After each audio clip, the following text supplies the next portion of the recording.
We talked last week a little bit about him going into the Garden of Gethsemane with the disciples sitting and watch, and him praying.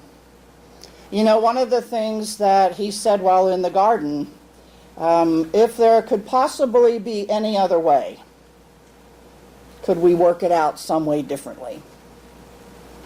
But it was not to be. And you see, even Jesus, in the moments of knowing that he was going to be crucified, and he also knew that he was going to be resurrected, and that he would be seen by his disciples and by Mary Magdalene and his mother Mary before he actually ascended. The reason for his being witnessed was for his disciples and others to believe that such was possible. And so in that moment of recognizing that this was his journey, he would rather have had it a different way. Many times when we're in the midst of our challenges and disturbances, in order to get out of that, we'd rather have things a different way. We'd like to see the peace and the calm and the harmony in all of our life experiences day in and day out, but that's not always what happens. But we do have the possibility in the midst of the suffering for us to come to a recognition of surrendering into a greater expression of who we are, to comfort us and to take us through that journey.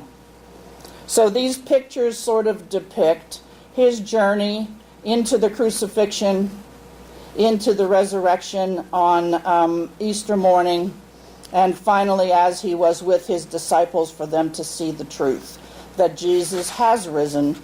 Hallelujah. Today I'm going to talk a little bit about some metaphysical meanings of things, and we're going to begin with the metaphysical meaning of crucifixion. Crucifixion in the metaphysical, or what we might look to get from it, is it represents crossing out that which no longer serves us.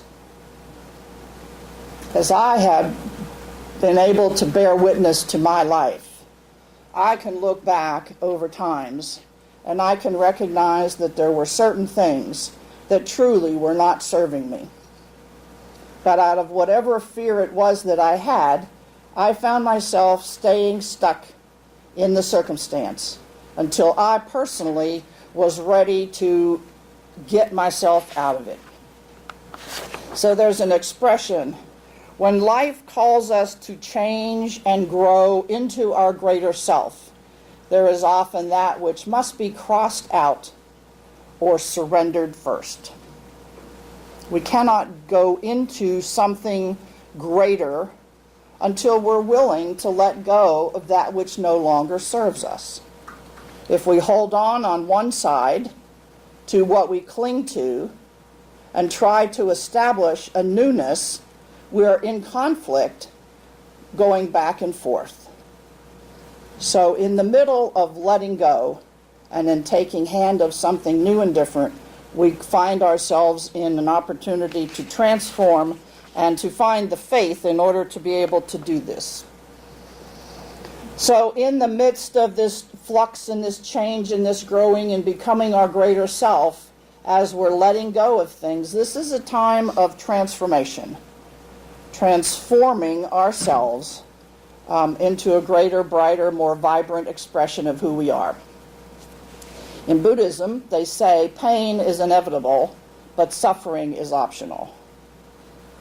Now, the meaning of that is when we have things that we have to let go of, whether it's relationships or circumstances of health or someone in our family on the verge of transformation in the form of death and dying, in letting go and allowing ourselves to do that, we feel the pain, we feel the sadness of the loss and the change that's going to occur. And the suffering is the continuation. Once we recognize that there's nothing that we can actually do to augment or change the circumstance, if we continue to cling and hold on, then that's where the suffering comes in. And so in order to allow the suffering to be released, we must surrender. And to surrender, we must let go. And what I've written there is leave everything to God or else. Leave everything to God or else. So you might say, well, what is the or else? Well, the or else is the fear of feeling stuck. And when we're stuck and when we're feeling that way, we continue in this model of clinging. We cling and hold on to that which we believe to be something that comforts us because it's what we've known. We don't want to shift ourselves into something new and different, so we stay stuck in that rut of the past of what we're living in, and we cling to it. And in the clinging, we continue to suffer because we have not yet come to the faith and the belief that something different can happen. We may find ourselves manipulating or compromising or justifying or defending. How many times have you defended your point of why you continue to do what you continue to do? Okay? And then there's that famous Dr. Phil saying, well, how's that working for you? See? So when you defend something, when you're wanting to justify, you're coming out of that sense of fear that there are no other options, that you're by yourself, that you're all alone, there's nothing you can do, and you stay in that space, and as a result of this clinging and manipulating, you experience pain. You experience the loss, you experience the suffering. And so you're going to continue to do that until you realize that it no longer serves you. And in the midst of all of this becomes the suffering. And so all of these elements halt us. They halt our ascendance into our transformation. What does it take to let go? You know, the experience, the physical pain that we experience is a combination of what we experience physically, of what we experience emotionally, of what we experience mentally. Sometimes clinging and holding on to these things and continuing that suffering can form a disease within our physical body. The dis-ease of our own situation causing us to stay stuck. So in order to let go, we've got to come to some agreements on what it takes to let go. And the first thing that I've put here on how to let go is forgiveness. Forgiveness is a very important attribute, and it is only in the human sense that forgiveness is necessary. There is no forgiveness necessary in God because there is no judgment in God. God is all accepting, and the law operates as it does. It reciprocates to our thoughts, our choices, and consequently, the experiences we have are a result of what we've been thinking. So when Jesus said, "Forgive them, Father, for they know not what they do," he was speaking of the individuals who had placed him on the cross and nailed him there. In that moment of their fear, in their moment of clinging to what they thought was going to be the circumstance, if Jesus kept preaching his message, and they thought the only way to deal with this is to get rid of him. And so getting rid of him was not something that Pontius Pilate felt was necessary. It was something that the people, the Jewish rabbis and those in charge felt that Jesus was a threat to them. So in "Forgive them, Father, for they know not what they do," how often can we find within ourselves to say, "Forgive me, Father, for I know not what I do"? And the choice that you have made and what you learned from that choice was the opportunity for you to ask for forgiveness.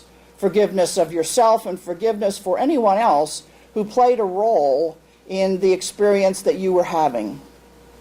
Because in order to move forward, once you've learned that experience, you must put that experience behind you, and in order to do that, you must forgive. And how to go about that is to clear the slate and release limitations. And by clearing the slate, you're getting rid of resentments, you're getting rid of judgments, you're getting rid of grudges that you've been holding against people, yourself, holding yourself accountable for years and years and years. If I hadn't have made that decision 20 years ago, things would be much different now. Well, 20 years ago is over and done. And if you keep dragging it along, then that's the baggage that you have that's holding you back from being a deeper and a greater expression of God.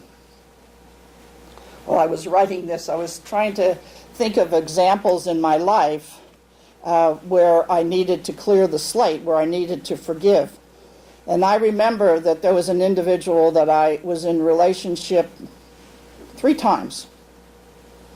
You know, they say 3 strikes and you're out in baseball. I had to go back and forth, in and out of that relationship to learn something new each time, until finally the 3rd time I got it, that I had to let go, that I had to surrender, because as much as I wanted to make that relationship work, it was not going to work the way that we had been working through it. So I had to let it go. And yes, I had pain around that, and the pain lasted as long as I allowed it to last. And when I was no longer willing to continue to suffer that pain, then I surrendered it and moved on to something greater. And so what I learned to do was to call upon a greater power. We never walk alone, and we have no reason to feel alone. As an individualized expression, each of us in this room has an opportunity to feel the power and the presence of God within us. Even though there were disciples who followed Jesus all the way to Jerusalem, and disciples who followed him to Mount Olive, to be crucified, they stood on the peripheral edge of observing what was going on. In their heart, they were in pain. And it was actually Jesus who was bearing the burden of that pain by being crucified. When we call upon that greater power that we have within us, we feel that stronger connection in oneness. That is what got Jesus through the journey. That is what can get us through any journey, any challenge that we are experiencing, when we have the faith and the trust to believe in God, to believe that we do have this higher power, this connection working for us. And then we move from that false self of the past, of the limitations, of the struggles, and we move into that higher self. And we practice. And we may stand alone. And in Jesus' case, he could have probably made other choices. He probably could have changed his mind about what he believed in order to save himself from that crucifixion. But that was not the authenticity of who he was. And so when we find ourselves challenged by something, instead of making a compromise to save ourselves, if we have the faith and the trust in the oneness of the godness of who we are, then there will be an answer for us that will redeem us. So, do it now. This was the last statement that Jesus made. He said, "Truly I say to you," or this was the next to the last, "today you will be with me in paradise." He was saying these things to the 2 men who were being crucified on either side of them. Now, metaphysically, it is believed, or it is said, that these two individuals who were on either side of him, on the one side represented the past, and on the other side represented the future. We all have a past. And continuing to live, we will all have a future. But it is the future that's unknown, and a lot of times it's the past that we hold on to that dictates our life as we're experiencing it. And what Jesus represented was being present in the now. That's what life calls for. Life calls for us to have an awareness of what our past has been, of what the potential for our future can be, but to live in this moment, right here, right now. And this expression that paradise is the kingdom of heaven, and that it is at hand, and all good is in this moment now. See, when we continue to set the good out into the future, when I do this, then I will obtain this. As I let go of this, then something greater will happen. And what we have to see is that as we release and let go, in that very moment, we are provided with whatever it is that we need in order to succeed and to accomplish all that we need to accomplish. The past is over. The future is uncertain. So be now. The other element from suffering to surrender is actually surrender itself. And this is the last statement that Jesus uttered. Father, into your hands I commit my spirit. He absolutely knew that the end was near, and believing in that connection that he had with his Father, he let himself go and committed himself into spirit. So when you think about surrendering yourself, surrender yourself to let yourself be used by God for good. And when you do that, work to understand what that actually means. What does it mean to find ourselves in God?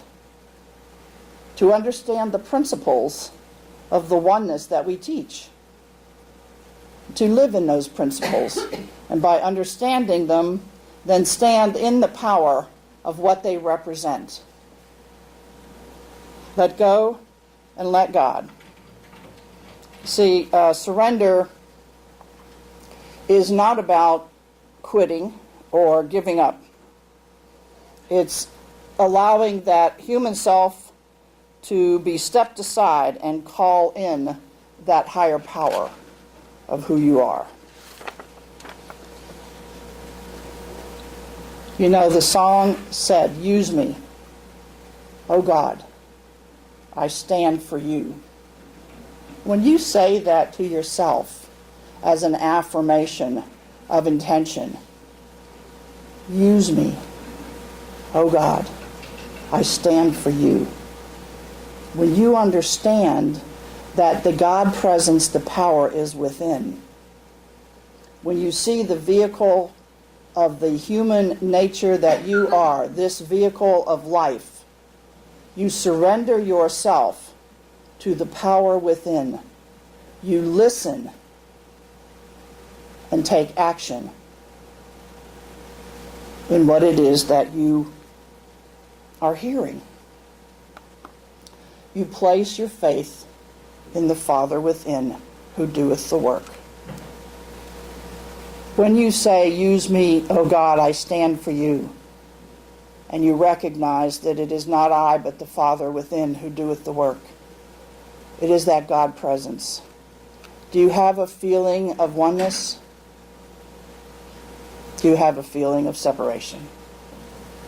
If you have a feeling of separation, then I suggest that you continue to repeat the phrase, "Use me, O God, I stand for you."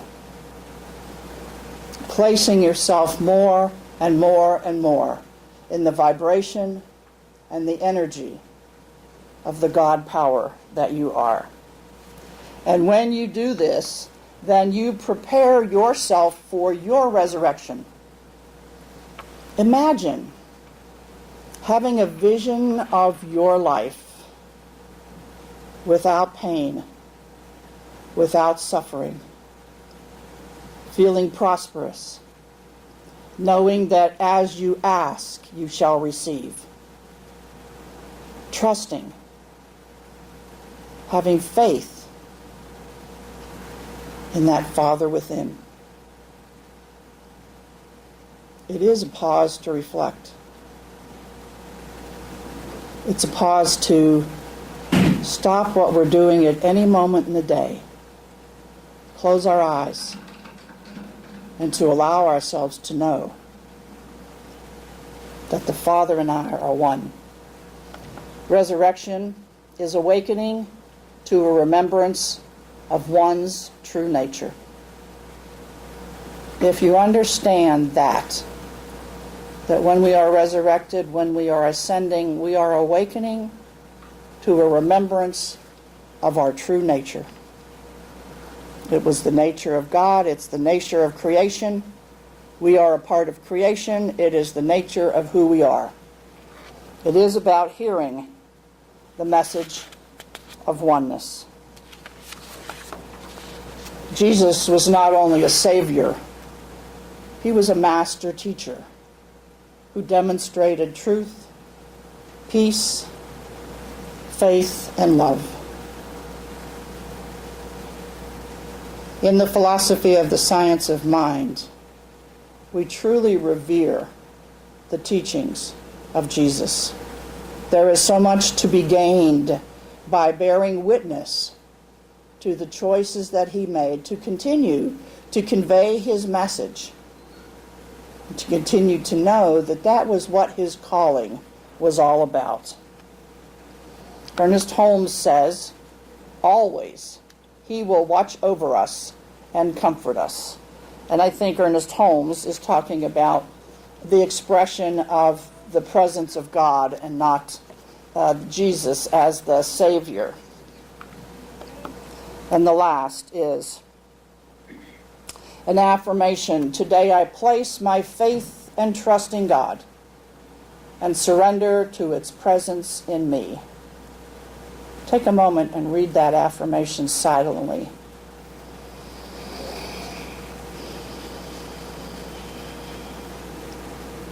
Today I place my faith and trust in God and surrender to its presence in me.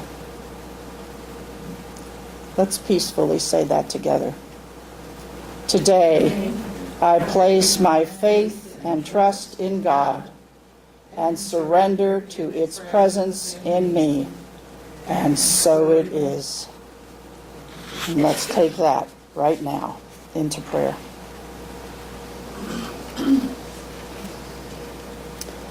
Through the example that the master teacher was, we now have a greater understanding of what it means to place our faith and trust in God, to deepen our beliefs and our expressions that with God all things are possible, and to allow ourselves in recognizing the oneness that we are in spirit, that when we find ourselves clinging or manipulating or judging or defending, that we will release that experience for a greater expression, forgiving ourselves and all others, moving away all of the stones that block us from ascending into the full expression of God that we are. Today and every day is a blessing. Every experience that we have is a blessing. Anytime we feel betrayed, We can renew ourselves by recognizing that I am never alone. I can always find my strength and power in my Godness, in my connection, in my oneness. And thus I rely upon that to move me through to the other side. Today I know that all is well. I celebrate the gifts and the blessings that the Master Teacher Jesus brought to us. And today, in the celebration of the resurrection and the ascension, we see ourselves rising above all the limitations that we have allowed to stand in our way up to this point. And we step over them, and we get on with being that divine expression, the power and the presence of God within us, to be the allness that we are. How powerful is this gift? How powerful is this lesson? So in gratitude for what we receive, let us give thanks by saying together, and so it is.